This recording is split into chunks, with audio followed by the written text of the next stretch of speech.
Bago matapos ang Great Tribulation, magkakaroon muli ng rapture. Ang grupong mara-rapture bago matapos ang Great Tribulation ay binubuo ng dalawang grupo. Una, ang mga namatay na mananampalataya at mga banal.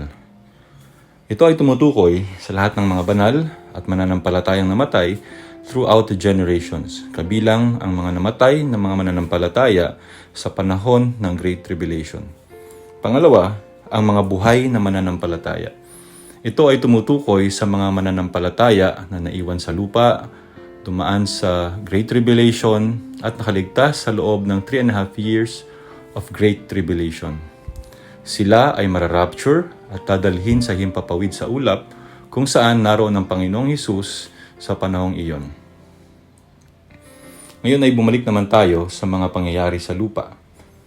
Ang Great Tribulation ay magwawakas kapag naibuhos na ang 7 mangkok o 7 bowls. Ano nga ba ang 7 mangkok na binabanggit sa Book of Revelation? Ang mga mangkok ay naglalaman ng puot ng Diyos. Yaon ay ang paghahatol ng Diyos sa mga tao sa lupa.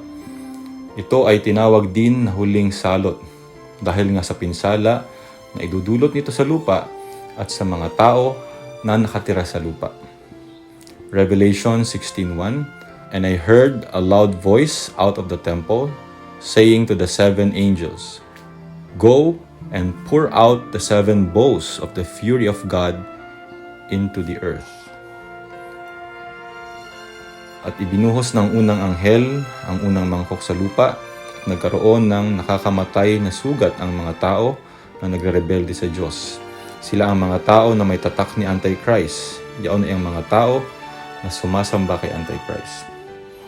At ibinuhos ng anghel ang pangalawang mangkok sa dagat. Naging dugo ang tubig sa dagat. At ang lahat ng hayop na nasa dagat ay namatay. Ang dagat na tinutukoy dito ay ang Mediterranean Sea.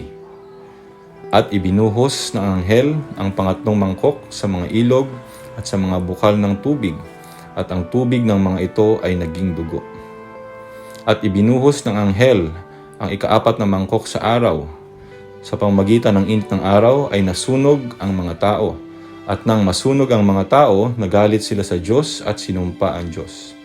At sila ay hindi pa rin nagsisi. Ang mga tao dito ay tumutukoy sa tao na tagasunod o sa mga tao na sumusunod kay Antichrist. At ibinuhos ng anghel ang ika-5 mangkok sa luklukan ni Antichrist. Nagdilim ang kaharian ni Antichrist at nginatngat ng mga tao ang kanilang mga dila dahil sa paghihirap. Bilang resulta, hindi pa rin sila nagsisi at sinumpa pa nila ang Diyos dahil sa kanilang paghihirap. At ibinuhos ng anghel ang ika-6 na mangkok sa River Euphrates. Natuyo ang tubig nito upang maihanda ang dadaanan ng mga hari na magmumula sa silangan. Ang mga hukbo mula sa hilaga, kanluran at silangan ay titipunin para sa isang malaking digmaan sa Armageddon. At ibinuhos ng ika-7 anghel ang huling mangkok sa hangin. Nagkaroon ng mga kidlat at mga tinig at mga kulog. At nagkaroon ng malakas na lindol na hindi pa nangyari buhat sa pasimula. Ito ay isang lindol na lubhang malakas at lubhang kakilakilabot. Ang Jerusalem ay nahati sa 3 bahagi. Ang mga bayan ng mga bansa ay naguho. At ang city of Rome bilang ang material Babylon ay nawasak. At tumakas ang bawat pulo. At ang mga bundok ay hindi nangasumpungan. At umulan din ng malaking yelo. Bawat yelo ay may bigat na 100 pounds. Kung nakapaglaro ka na ng bowling at nakabuhat ka na ng bola ng bowling, ang mga yelo na binabanggit dito ay mas mabigat pa ng 5 beses sa bola ng bowling. Ang mga yelong ito ay lumagapak sa mga tao buhat sa langit at sinumpa ulit ng mga tao ang Diyos dahil sa salot na ito. In the midst of the downpour of this great hail, those in the empire of Antichrist will continue to blaspheme God. This proves that they have no intention to repent. Rather, they will fight against God to the end. Lahat ng mga paghahatol at mga pangyayari na pinakita dito ay ang tugon ng Diyos sa panalangin ng mga martyrs. Ang mga martyrs ay ang mga mananampalataya na namatay alang-alang sa Panginoon. Initially, ang panalangin ng mga martyrs ay panalangin ng pagpapatawad para sa mga umuusig sa kanila. Sinabi pa ni Stephen sa kanyang panalangin habang siya ay binabato ng mga umusig sa kanya, "Lord, do not hold this sin against them." Ngunit sa katapusan ng panahong ito, magkakaroon ng pagbabago. Revelation 6:10, "At sila ay sumigaw ng may malakas na tinig, Hanggang kailan, O Panginoon, banal at totoo, hindi mo ba hatulan at ipaghihiganti ang aming dugo sa mga nananahan sa ibabaw ng lupa?" Ngayon, bakit nagbago ang kanilang panalangin? Mula sa panalangin ng pagpapatawad tungo sa panalangin ng paghahatol at paghiganti.